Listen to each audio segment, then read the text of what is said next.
May 10, 1996, started like any other day for experienced expedition leader robhall and his fellow mountaineers at Everest Base Camp. But little did they know that soon they would be in a fight for their lives. While the mountain had claimed the lives of 1 in 4 climbers over the years, a boom in adventure tourism and advancement in equipment and safety procedures had led to the commercialization of summiting the world's tallest peak of Mount Everest.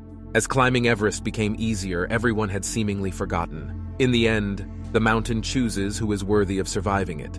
And soon, the world would be reminded of this terrible truth. For robhall, commercialization opened the door to adventure consultants, a company he founded that would help thrill seekers attempt a summit of Mount Everest in a relatively safe manner. Like many attempts before it, Hall's Everest expedition proceeded without incident until the afternoon of May 10th, and it seemed that adventure consultants would enjoy another successful summit. However, Everest had other plans. Nestled between Nepal and Tibet in the picturesque Himalayan mountain range, Mount Everest, the largest mountain on Earth, stands as a sobering reminder of the dangerous yet fascinating beauty of Mother Nature. In 1953, Edmund Hillary from New Zealand and his guide, Tenzing Norgay, were the first recorded individuals to conquer Everest. In the following decades, climbing Mount Everest became a popular expedition for mountain climbers. And so was the case in 1996 for robhall and his group of adventurers, who were joined by a government-funded expedition from Taiwan, and Scott Fisher and his Mountain Madness expedition. Over recent years, Mountain Madness and adventure consultants had engaged in a rivalry to be recognized as the best option for helping people summit Everest. While the competition was tough, robhall was renowned for being an exceptional climber, having completed the legendary 7 Summits Challenge. After evading death on some of the largest mountains in the world, Hall set his sights on Everest, aiming to conquer the biggest challenge of his career. In 1990, following in the footsteps of his fellow countryman Edmund Hillary, Hall summited Mount Everest for the first time. Over the years, he would go on to replicate this feat 4 more times and become the most experienced non-Sherpa Everest climber of his time. By 1996, Hall had already led 3 successful Everest expeditions, making him a trusted and popular guide for high-altitude climbing. It's for this reason that many became clients of robhall and adventure consultants in hopes of having the best chance of summiting Everest, even though a single attempt would cost up to $65,000 per person by using Hall as their guide. According to journalist John Krakauer, who was a part of the adventure consultants team, Mount Everest was very crowded that spring with many parties trying to summit. In fact, both Fisher and Hall's teams had 20 members in total, including themselves, 2 other guides, 8 Sherpas, and 8 clients. Climbing a mountain as high as Everest is not a straightforward task of ascending to the top. The mountain is a hostile environment that assaults the human body and has serious consequences for anyone who ignores its warnings. Climbers need to acclimatize slowly, spending time at the base camp and ascending to various higher camps before descending to rest and recover. This gradual process allows their bodies to adapt to the altitude, enabling them to go higher. The final camp before the summit is called High Camp or Camp 4, at an elevation of approximately 26,000 feet or 8,000 meters. At around this altitude, climbers enter the death zone, where their bodies are deprived of oxygen, leading to the slow deterioration of the brain and lungs. At Camp 4, climbers wait for a suitable weather window that allows them to quickly ascend to the summit and return before their bodies succumb to the extreme conditions. To ensure safety, a strict turnaround time is usually established. If a climber is not within a few steps of the summit by a certain time, they must turn around. In robhall's case, the turnaround time was set at 2 p.m. that day. In the early hours of May 10th, the expedition initiated the final ascent towards the summit from Camp 4 on the South Kernel, however. During the climb, the climbers from 3 different expeditions faced various challenges and unforeseen delays. In the early hours of May 10th, the expedition initiated the final ascent towards the summit from Camp 4 on the South Col. However, during the climb, the climbers from 3 different expeditions faced various challenges and unforeseen delays. When they reached the Hillary Step, they discovered that no fixed ropes had been set up, causing an hour-long delay as the guides worked to install them. The situation took a turn for the worse because many climbers were ascending at the same time, resulting in bottlenecks at the single fixed line on the Hillary step. This was the first sign of trouble for the expedition, and this would start a chain reaction that would soon result in one of the worst mountaineering disasters in the history of Mount Everest. Due to the significant time spent laying new ropes and the resulting delays, the tightly scheduled climb began to fall behind. As a consequence, many climbers had not reached the summit by the 2 p.m. turnaround limit that was set. Despite being aware that his team had missed the window of ascent and facing rapidly deteriorating weather conditions, Hall decided to push ahead rather than instructing his expedition to turn back and try another day, a decision that would result in dire consequences. 3 climbers, namely Stuart Hutchison, Lou Kasishka, and John Tasca, all members of Rob Hall's team, demonstrated remarkable judgment.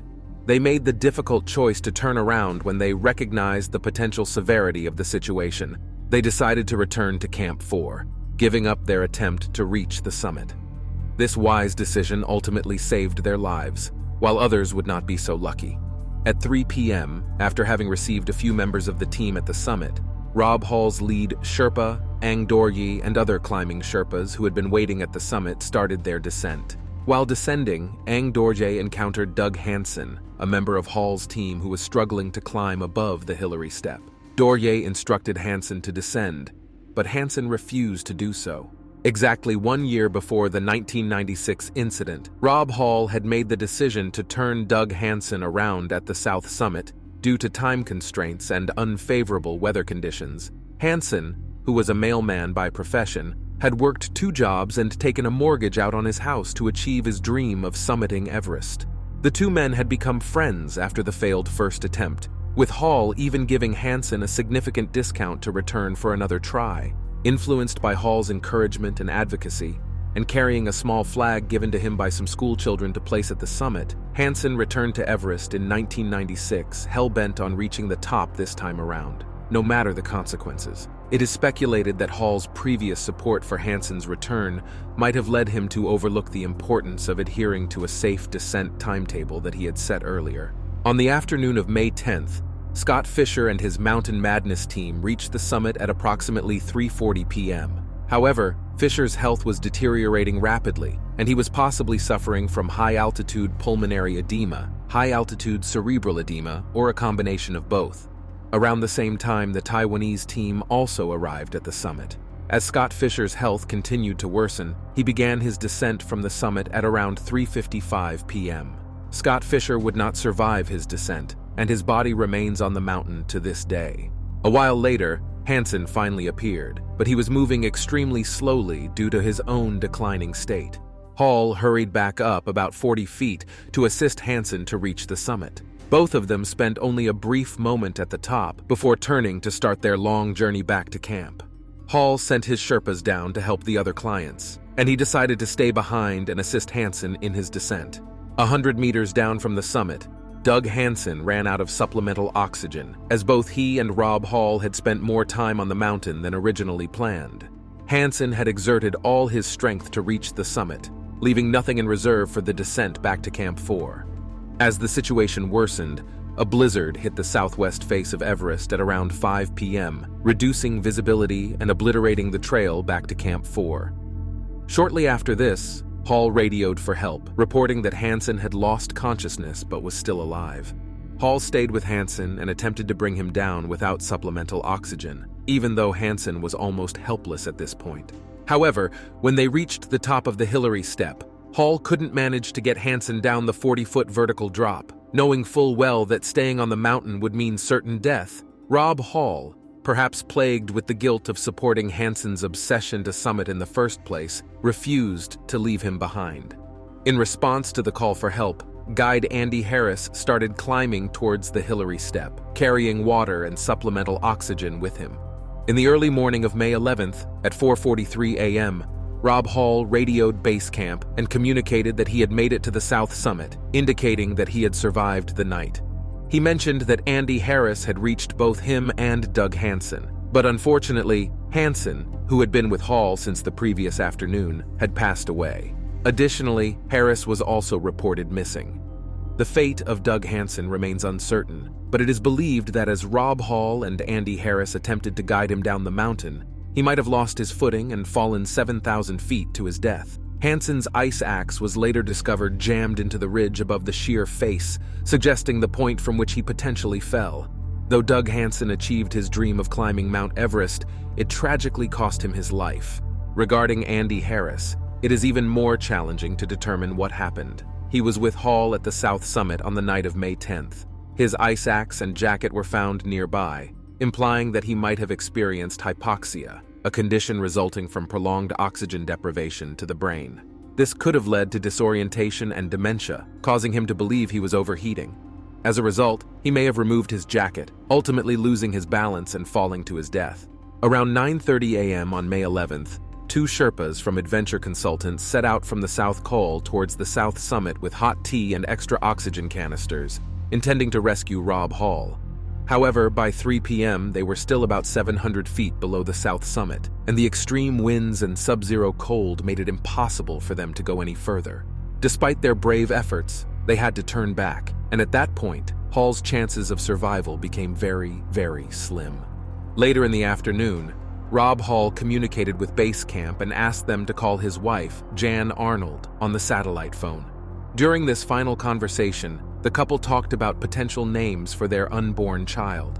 Hall then reassured her that everything would be all right and told her, "Sleep well, my sweetheart. Please don't worry too much."